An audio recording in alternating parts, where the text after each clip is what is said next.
Hello everyone, this is Sunil Kumar Sabita and today I am talking about plane mirror। तो आज हम discuss करने वाले हैं प्लेन मिरर के बारे में कि प्लेन मिरर क्या होता है, इसकी बेसिक प्रॉपर्टी क्या होती है। देन इसके बाद जो डिस्कस करेंगे वो स्फेरिकल मिरर के बारे में पढ़ेंगे। स्फेरिकल मिरर क्या होते हैं, दो टाइप के होते हैं बेटा, एक कॉनकेव मिरर, एक क्या होता है बेटा आपका कॉन्वेक्स मिरर। बट उससे पहले कुछ बेसिक प्रॉपर्टी है प्लेन मिरर के बारे में पढ़ेंगे। फर्स्ट पॉइंट ये आता है कि प्लेन मिरर में बनने वाली इमेज कैसी होती है। तो याद रखना, प्लेन मिरर में बनने वाली ऑब्जेक्ट जो है फर्स्ट आपकी जो है इरेक्ट होती है, वर्चुअल होती है and same size of the object होती है। अब ये कैसे पता चलेगा इरेक्ट है, वर्चुअल है या सेम साइज ऑफ ऑब्जेक्ट है, सभी पॉइंट को मैं डिटेल में डिस्कस करूंगा। जैसे कि आप अपना फेस जब प्लेन मिरर में देखते हैं तो आपने देखा होगा ना तो इमेज का साइज छोटा होता है ना ही आपका बड़ा होता है। इमेज का साइज छोटा और बड़ा करने के लिए अपने पास एक अलग से मिरर हैं जिन्हें हम स्फेरिकल मिरर कहते हैं। इसमें कॉनकेव और आपका कॉन्वेक्स है। वहाँ पे इमेज आपकी छोटी बड़ी हो सकती है, लेकिन प्लेन मिरर में बनने वाली इमेज छोटी बड़ी नहीं होती। ऐसा क्यों, उसके पीछे भी की रीज़न है। क्योंकि प्लेन मिरर जो है लाइट रे को ना तो कन्वर्स कर पाता है ना ही डाइवर्स कर पाता है। मतलब इसकी जो पावर होती है वो ज़ीरो होती है, जिसकी वजह से जैसी आपकी ऑब्जेक्ट थी, जिस साइज़ की ऑब्जेक्ट है उसी साइज़ की क्या बनती है बेटा, आपकी इमेज बनती है। तो तीनों पॉइंटों को हम डिस्कस करेंगे। तो जैसा कि आपको स्क्रीन पर पॉइंट नज़र आ रहे होंगे, पहला पॉइंट लिखा है plane mirror forms an erect, virtual and same size of the object. जैसे कि हम एग्जाम्पल की बात करें, इस पॉइंट को मैं रेज कर रहा हूँ। तो जैसे मैंने आपको बताया था प्लेन मिरर के बारे में। अब वर्चुअल बनती है, वर्चुअल कैसे पता चलता है, मैंने आपको लास्ट वीडियो में एक्सप्लेन किया था टाइप्स ऑफ रिफ्लेक्शन में, और रियल एंड वर्चुअल में डिफरेंस बताया था मैंने। जैसा कि हम जानते हैं ये आपका प्लेन मिरर है, ये इस पर पॉलिश कर दी है, और कोई भी जो ऑब्जेक्ट है सपोज यहाँ रखी हुई है, उस ऑब्जेक्ट से सोर्स ऑफ लाइट ये जा रही है इस टाइप की, ठीक मैंने बताया था। और यहाँ से कोई भी ऑब्जर्वर है जो कि आपको देख रहा है, ना रखना। चलिए अब हम जानते हैं ये प्लेन की ये क्या है, आपके परपेंडिकुलर लाइट रेज है, और ये लाइट रे जब यहाँ से रिफ्लेक्ट होंगी तो इस टाइप से जाएंगी, ठीक। ये पैरेलल भी हो सकती हैं, ना डाइवर्ट भी हो सकती हैं, बट ध्यान ना कभी भी ये एक दूसरे को इन front of the mirror intersect नहीं करेंगी। यदि ये लाइट रे प्लेन मिरर के सामने इंटरसेक्ट करनी तो बनने वाली इमेज आपके रियल हो जाएगी, ध्यान रखना। अब क्या करें, जब इन लाइट रेज को आगे तो नहीं मिल रही है तो लेकिन ये हम पीछे एक्सटेंड करते हैं तो ये पैरेलल नहीं है, कुछ इस टाइप की हो सकती है। पीछे आप एक्सटेंड करेंगे तो किसी न किसी पॉइंट पे जाके मिल जाती है। तो ये था आपका ऑब्जेक्ट, ये क्या है बेटा आपकी इमेज। तो यानी कि जितनी डिस्टेंस पर आपकी ऑब्जेक्ट बनी है, मतलब डी डिस्टेंस पर, इमेज भी उतनी डिस्टेंस पर ही बनेगी। कहने का मतलब है यदि सपोज यहाँ से आता कि डिस्टेंस 10 मीटर है तो अंदर भी कितना होगा आपका 10 मीटर ही होगा। और ये लाइट रे क्या है, जब बिहाइंड द मिरर बनती हैं तो बिहाइंड द मिरर बनने वाली जो इमेज होती है वो ऑलवेज कैसी होती है बेटा, आपकी वर्चुअल होती है, ठीक। सेकंड पॉइंट, और जब लाइट रे अपीयर हो रही हो तो भी इमेज कैसी होती है बेटा, आपकी वर्चुअल होती है। और ध्यान रखना प्लेन मिरर में बनने वाली इमेज, रिपीट कर रहा हूँ, कैसी होती है बेटा, इरेक्ट होती है, वर्चुअल होती है and same size of the object होती है। आप जब फेस देखते हो तो बनने वाली इमेज आपकी बिल्कुल जितनी हाइट है उतनी हाइट की दिखाई देती है, इरेक्ट दिखाई देती है और वर्चुअल दिखाई देती है। कई सारे लोग बच्चे कहते हैं सर नहीं इसमें उल्टी होती है। उल्टी होती है प्लेन मिरर में, बट लैटरली इन्वर्जन होता है। लैटरली इन्वर्जन का मतलब क्या होता है, लैटरल इन्वर्जन, इसका मीन्स क्या मैं आपको बता रहा हूं।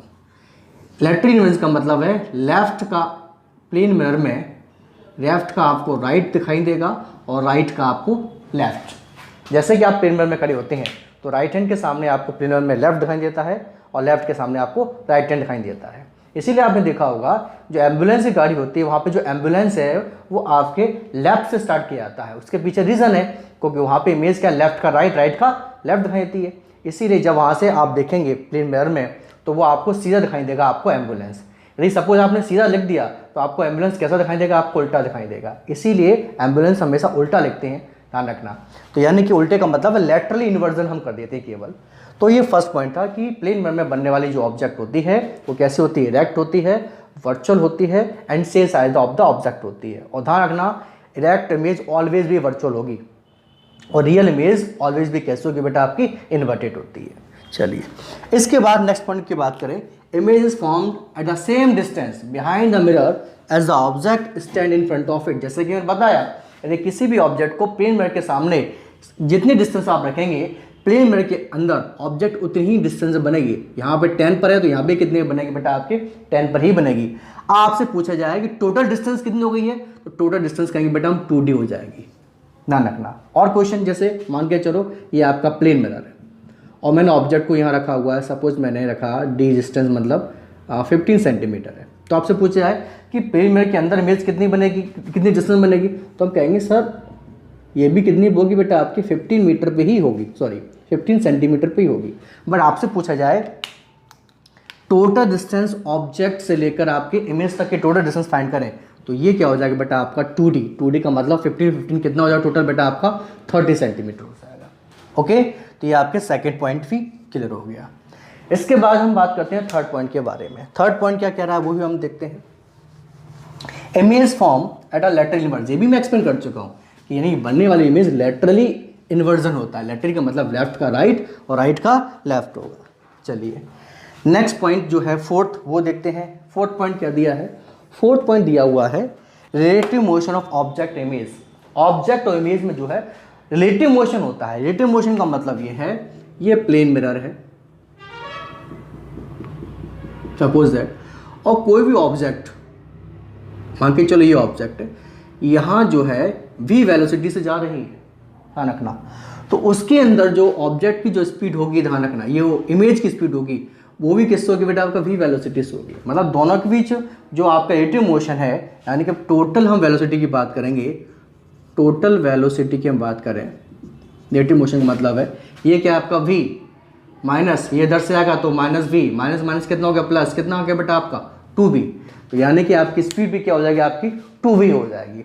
या आपसे क्वेश्चन पूछा जाता है, एक ऑब्जेक्ट है जो कि प्लेन मिरर के सामने 10 मीटर पर सेकंड की वेलोसिटी से आ रही है, तो इमेज में हम बात करें प्लेन मिरर की में वो उसकी स्पीड कितनी हो जाएगी, तो 2v का मतलब है 2 × 10 कितना हो जाएगा बेटा आपका 20 मीटर पर सेकेंड, यानी कि रिलेटिव मोशन होगा।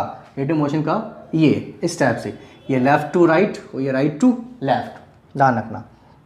ये कहाँ से आ गया, टेंशन न ले, अभी हम आपके साइन कन्वेंशन आपके पढ़ाने वाले हैं तब मैं आपको बताऊंगा ये पॉजिटिव नेगेटिव कहाँ से आ गया। चलिए, तो ये कुछ बेसिक पॉइंट है आपके प्लेन मिरर के बारे में। और हम पॉइंट की बात करें, क्या क्या पॉइंट है देखते हैं। एक प्लेन मिरर लिया हमने दोबारा से, क्वेश्चन पूछा जाता है प्लेन मिरर के सामने किसी ऑब्जेक्ट को थीटा एंगल से मूव किया है। थीटा का मतलब 30 डिग्री हो सकता है, 60 डिग्री हो सकता है एटसेट्रा। ध्यान रखना, यहाँ आप लेफ्ट को मूव करोगे 30 डिग्री और यहाँ पे 30 डिग्री कौन सा मूव हो जाएगा बेटा आपका राइट, तो 30 इधर 30 इधर 30 इधर 30 इधर, तो ये क्या हो जाएगा बेटा आपका टोटल थीटा कितना हो जाएगा आपका 2 थीटा, मतलब 30 कितना हो गया बेटा आपका 60 डिग्री, तो यानी कि ये भी कितना हो जाएगा आपका 2 थीटा हो जाएगा। तो कहने का मतलब है डिस्टेंस डबल हो जाती है, वेलोसिटी डबल हो जाती है, एंगल भी क्या हो जाएगा बेटा आपका 2 थीटा हो जाएगा। ऑलमोस्ट चीज़ें क्या है आपकी डबल हो जाती है किसमें बेटा आपके प्लेन मिरर में। ये तो कुछ बेसिक पॉइंट थे। और हम बात करें क्या पॉइंट है प्लेन मिरर की, मैंने बताया था कि प्लेन मिरर की जो पावर है वो क्या होती है बेटा आपकी 0 होती है। ये 0 का मतलब क्या है, देखिए आगे चल के मैं आपको पढ़ाऊंगा मैग्निफिकेशन M। मैग्निफिकेशन का मतलब होता है size of the image upon size of the object, ना रखना। अब ये क्या है, आपसे कई बार ये पूछ सकता है what is the value of, what is the magnification of plane mirror, तो कैसे फाइंड करेंगे, यानी कि आपकी इमेज की हाइट कितनी है और ऑब्जेक्ट की हाइट कितनी है मुझे बताना। सपोज दैट मैंने कहा ये आपका प्लेन मिरर है और प्लेन मिरर के सामने जो ऑब्जेक्ट रखी हुई है, सपोज दैट ये, इसकी जो हाइट है मैंने कहा ये 10 सेंटीमीटर है ऑब्जेक्ट की, तो इसके अंदर जो इमेज बनेगी अकॉर्डिंग टू रूल की हम बात करें, मैंने बताया था बनने वाली जो ऑब्जेक्ट इमेज जो होती है वो क्या होती है सेम साइज ऑफ ऑब्जेक्ट, यानी कि इमेज बनेगी उसकी हाइट भी कितनी होगी बेटा आपकी 10 सेंटीमीटर। तो ऑब्जेक्ट भी 10 का हो गया, इमेज भी 10 का हो गया, मतलब 10/10 कैंसल आउट हो गया, कितना आ गया 1। तो यानी कि पूछा जाए आपसे प्लेन मिरर की हम बात करें, इसका मैग्निफिकेशन क्या आएगा, ऑलवेज भी +1 होगा, ध्यान रखना। पॉजिटिव नेगेटिव का इफेक्ट क्या पड़ेगा, पड़ता है। नेगेटिव वैल्यू होगी तो वो क्या हो जाएगी बेटा आपके रियल हो जाएगी और इन्वर्टेड हो जाएगी, ध्यान रखना। तो ये भी आए केस है। तो ये यानी कि यहाँ आपको प्लेन मिरर में बनने वाली जो वैल्यू है वो पॉजिटिव वन है, और पॉजिटिव हमेशा वर्चुअल को रिप्रेजेंट करता है, ध्यान रखना। रिपीट कर रहा हूँ, पॉजिटिव किसको बताएगा? वर्चुअल मिरर के लिए, ध्यान रखना, ठीक। तो यानी कि इसका मैग्नीफिकेशन कितना है? 1। इसका मतलब ये है ना तो आपका इमेज का साइज बड़ा हो रहा है ना ही छोटा हो रहा है। इसका मतलब ये है इसकी जो पावर है वो कितनी है बेटा? आपकी 0 है। किसकी बेटा? आपकी प्लेन मिरर की, ठीक। तो ये कुछ पॉइंट्स है आपके प्लेन मिरर से रिलेटेड। लेकिन सबसे इंपॉर्टेंट एक आपका पॉइंट और रह गया है कि दो प्लेन मिरर हैं, उनकी इंक्लाइंड प्लेन को जोड़ के रख दिया जाए और ऑब्जेक्ट को बीचों बीच में रख दिया जाए, तो आप बताएं कि बनने वाली इमेज कितनी होंगी, ये कैसे कैलकुलेट करेंगे, तो उसको भी अभी हम देखते हैं। चलिए तो हम बात करते हैं कि दो प्लेन मिरर को इंक्लाइंड प्लेन, मतलब दोनों की दो प्लेन मिरर को एडजेसेंट साइड को जोड़ के रख दिया जाए और ऑब्जेक्ट को दोनों के बीच रखते हैं, तो इन दोनों प्लेन मिरर के बीच में बनने वाले नंबर ऑफ इमेज को हम किस तरह से कैलकुलेट कर सकते हैं। जैसे मान के चलो हम देखते हैं, लिखा भी है calculate the number of image due to an object place between two plane mirror. मतलब इसका ये है, जैसे कि हम बात करें केस फर्स्ट के बारे में। केस फर्स्ट ये है, ये आपका प्लेन मिरर लिया हमने और दोनों प्लेन मिरर, मतलब ये आपका M1 ये आपका M2 हो गया और इसको हमने पॉलिश कर दी है, ध्यान रखना। तो आप समझ में आ रहा होगा ये कितना डिग्री में बनना है आपको। थीटा इक्वल टू कितना हो रहा है आपका? 90 डिग्री का फॉर्मेशन हो रहा है और ऑब्जेक्ट को दोनों के बीचों बीच में हम रख रहे हैं यहाँ, ध्यान रखना। तो ये फर्स्ट जो कंडीशन है वो बता रहा हूँ मैं आपका, सिमेट्रिक कंडीशन। सिमेट्रिकल का मतलब ये है आपकी जो ऑब्जेक्ट है दोनों प्लेन मिरर के जस्ट बीचों बीच में रखते हैं, तो आप किस तरह से number of image find out करेंगे, ठीक है। तो यानी कि हम बात करें जो केस फर्स्ट चलेगा अभी आपका, ये कंडीशन हो सकती है। चलो सपोज दैट दोनों के बीच हम बात करें तो ये प्लेन मिरर है और ये जो है एक दूसरे से 30 डिग्री के एंगल पर इंक्लाइंड प्लेन पर बैंड हुए हुए हैं। तो यहाँ हम बात करें और ये ऑब्जेक्ट है। सिमेट्री का मतलब होता है यानी कि θ1 और ये आपका θ2, θ1 और ये आपका θ2। ऑब्जेक्ट कहाँ रखिए बेटा? यहाँ, ठीक है। तो यहाँ बात करें आपका थीटा कितना आ रहा है बेटा आपका? 90 डिग्री। इस केस में थीटा कितना आ रहा है बेटा आपका? 30 डिग्री। चलिए एक केस और ले लेते हैं। सपोज मैंने यहाँ लिया ये स्टेप से और ये ले लिया, ये आपका M1 हो गया, तो ये बेटा आपका M2 हो गया। ये पॉलिश कर रखी है हमने इस पर, ये स्टेप से, और इसके बीच बनने वाला जो थीटा है वो 120 है और ये क्या हो गया बेटा? आपकी सिमेट्री ऑब्जेक्ट रखी यहाँ, तो ये हो गया आपका θ1, ये कितना हो गया आपका? θ2। ऐसे और भी बहुत सारी कंडीशन हो सकती हैं।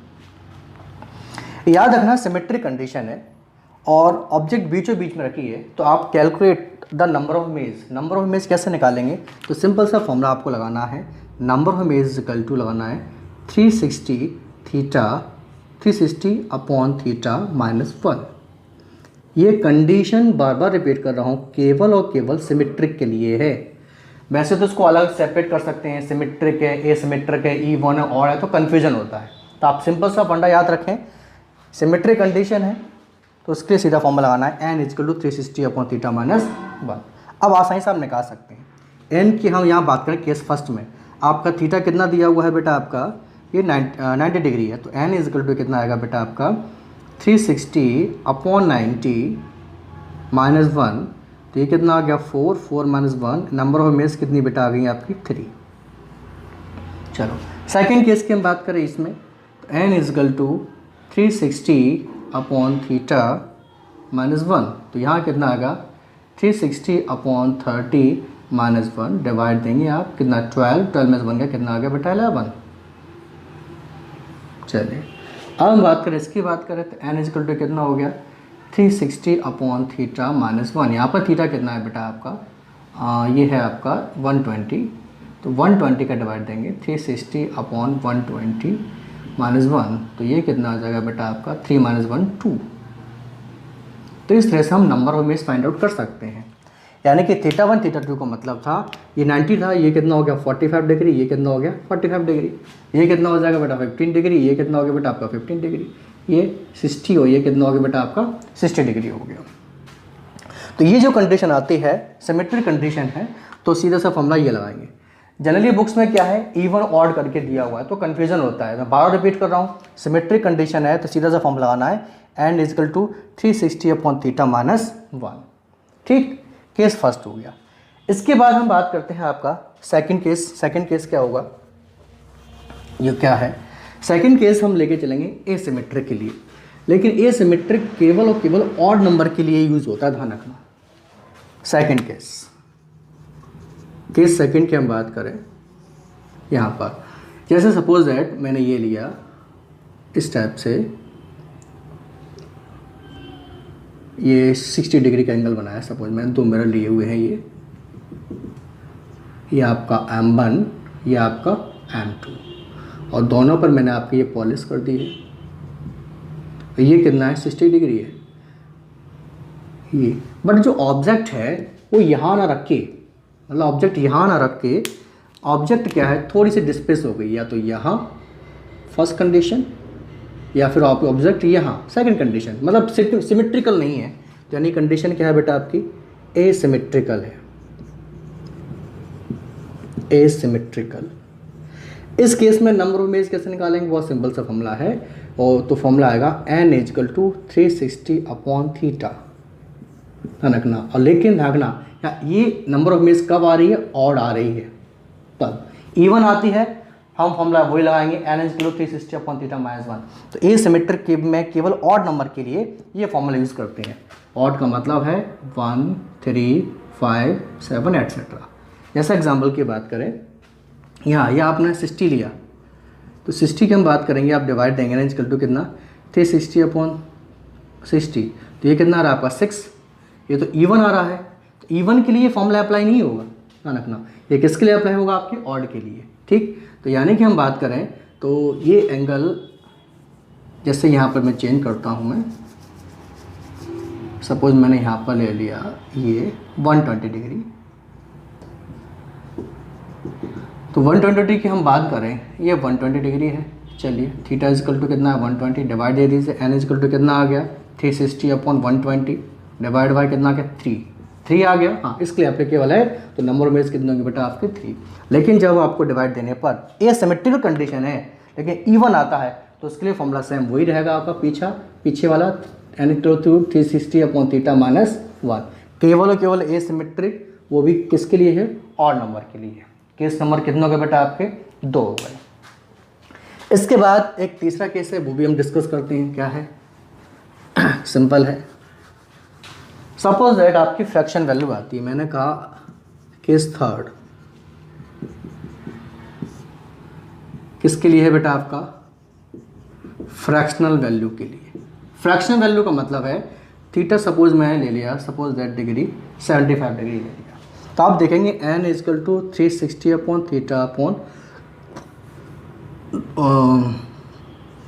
ये फॉर्मूला रहेगा। तो डिवाइड दे दीजिए, चाहे सिमेट्रिक अनसिमेट्रिकल हो कैसा भी हो, बट फ्रैक्शन में आंसर आ रहा हो, 75 से डिवाइड देंगे।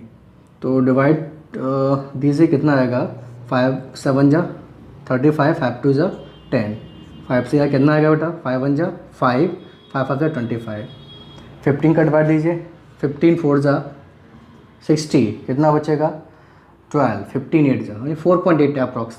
अब इसमें नंबर ऑफ इमेज कैसे निकालें, इसमें नंबर ऑफ इमेज निकालने का सिंपल तरीका ये है, जो भी इंटीजर मतलब होल नंबर जो हैं, जो इंटीजर्स नंबर है उसी को लेकर चलते हैं। इस नंबर ऑफ इमेज कितनी होगी बेटा आपकी 4 होगी।